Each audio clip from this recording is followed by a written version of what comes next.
மக்கள் அனைவருக்குமே வணக்கம். நடப்பாண்ட ஐபிஎல் சீசன் வந்துட்டு பிளே ஆஃப் ஃபினிஷ் ஆயிருக்கு என்றே சொல்லாங்க. நேற்றைய மேட்ச் கம்ப்ளீட் ஆன பிறகு 4 அணிகள் வந்துட்டு குவாலிஃபைட் ஆயிருக்கார்கள் என்றே சொல்லலாம்.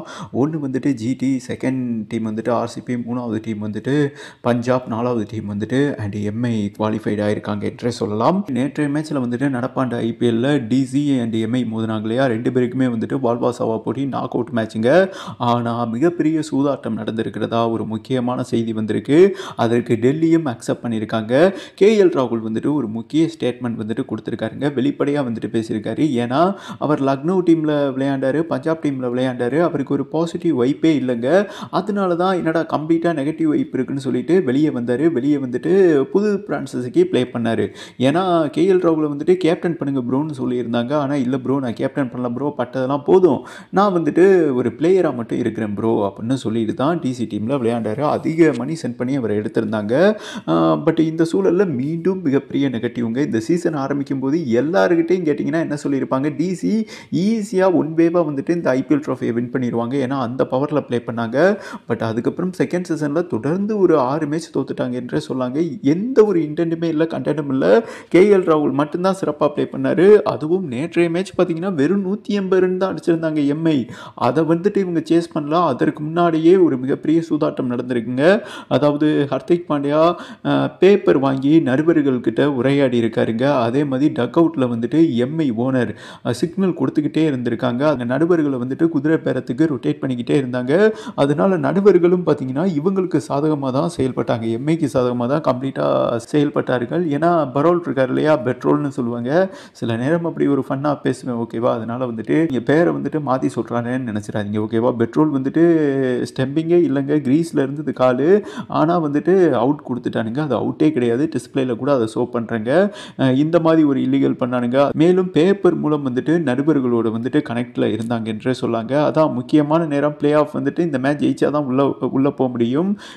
இதெல்லாம் புரிஞ்சு தான் முழுக்க சூதாட்டம் பண்ணியிருக்கிறதா ஒரு முக்கியமான செய்தி வந்திருக்கு. மேட்சுக்கு உள்ளேவும் வெளியேவும் இந்த மேட்ச் ஃபிக்ஸிங்கை பண்ணியிருக்காங்க. ஏன்னா டெல்லி டீமில் வந்துட்டு அக்ஷர் பட்டேல் செம்ம ஃபார்மில் தாங்க இருந்தார். அவர் தான் அந்த டீமுக்கு வந்துட்டு ஒரு உயிர் மூச்சு. அவர் நேற்றைய மேட்ச் விளையாடல, கேட்டால் இன்ஜூர்னு சொல்லிட்டு கேஎல் ராகுல் கையில் தானே கேப்டன்சி கொடுக்கணும், ஏன்னா அவர் தான் வைஸ் கேப்டனாக இருந்தார். ஆனால் சம்மந்தம் இல்லாமல் விளங்காத பையன் ஃபாஃப் டு பிளஸி கையில் கேப்டன் கொடுத்துருக்காங்க. ஃபாஃப் டு பிளஸி இதுவரை கேப்டனாக இருந்து எந்த ப்ரான்சஸ்லையுமே வின் பண்ணதில்லைங்க, லீக்கை வின் பண்ணதில்லை. ஒரு மோசமான கேப்டன்சி என்றே சொல்லலாம், ராசி இல்லாத கேப்டன்சி என்றே சொல்லலாம்.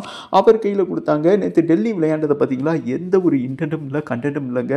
ஏதோ இளவு வீட்டில் இந்த தலையை தொங்க போட்டு வரும் பார்த்தீங்களா, அந்த மாதிரி தான் விளையாண்டாங்களே தவிர கடைசி வரை இன்டென்ட் காமிக்கலைங்க. டெஸ்ட் ஃபார்மேட் மாதிரி ஃபீல்ட் செட் பண்ணாங்க. இன்சர்க்குள்ள வந்துட்டு 9 ஃபீல்டரை நிறுத்தி மும்பை டீம் வந்துட்டு பந்து வீசினார்கள் என்பது குறிப்பிடத்தக்கதுங்க. அப்போ இந்த அளவுக்கு வந்துட்டு ஃபீல்ட் ஃபார்மேட்டை செட் பண்ணுறாங்கன்னா மிகப்பெரிய மேட்ச் ஃபிக்ஸிங் நடந்திருக்குன்னு இது கேஎல் ராகுலே வெளிப்படையாக சொல்லியிருக்காரு. இந்த டீமில் வந்தாவது பாசிட்டிவ் வைப் கிடைக்கும்னு நினச்சேன், ஆனால் மிகப்பெரிய நெகட்டிவ் தான் என்னோட லைஃப்பில். ஏதாவது ஒரு பாசிட்டிவை தேடி போகணும். சிஎஸ்கே டீம் வந்துட்டு இவர் அப்ரோச் பண்ணியிருக்காங்க. ஏன்னா மினி ஆக்ஷனில் ஒரு டீமில் ஒரு பிளேயருக்கு விளையாட பிடிக்கலன்னா அவருக்கு பிடிச்ச டீமில் விளையாண்டுக்கலாம், நல்லா நோட் பண்ணிக்கோங்க. இந்த சூழலில் சிஎஸ்கே டீமாக அப்ரோச் பண்ணியிருக்காருங்க. ஏன்னா தோனியும் வந்துட்டு அடுத்த சீசன் ப்ளே பண்ணுறதே கடினம். ஏன்னா ஸ்ரீகாந்த் என்ன சொல்லியிருக்காருன்னா, அவங்க வந்துட்டு களத்தில் இருந்து சிஎஸ்கே மேட்சை பார்ப்பாங்க இல்லையா, தோனியால் வந்துட்டு நம்மளை மாதிரி நார்மலாகவே நடக்க முடியலையாமாங்க. அதனால தான் வந்துட்டு அவரால் விளையாட முடியலை. முன்ன மாதிரி தோனி கிடையாது. அவர்கிட்ட கேட்டிருக்காங்களாமா, ஏன் எதுக்கு அப்புறம் இவ்வளோ கிரிட்டிக்கலில் விளையாண்டுக்கிட்டு இருக்கீங்கன்னு. அவர் சொல்லியிருக்காராமா, ஃபேன்ஸ் அவ்வளோ அனுப்பி வச்சுருக்காங்க, அவங்களுக்காண்டி தான் நான் வந்து விளையாடுறேன்னு. அதனால வந்துட்டு தோனி இடத்துல ஒரு முக்கியமான பிளேயர் வரணும். ஜடேஜா என்ன பண்ணுறான்னு இதுவரை ஒன்றும் புரியலை. மேலும் அஸ்வின் என்ன பண்ணுறான்னு ஒன்றும் புரியல.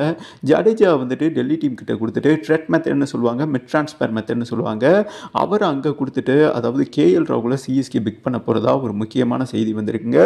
முழுக்க பாசிட்டிவுக்காக கேஎல் ராகுல் இந்த ஒரு முடிவு எடுத்திருக்கார் என்றும் ஒரு முக்கியமான டேட்டா வெளியாக இருக்குது.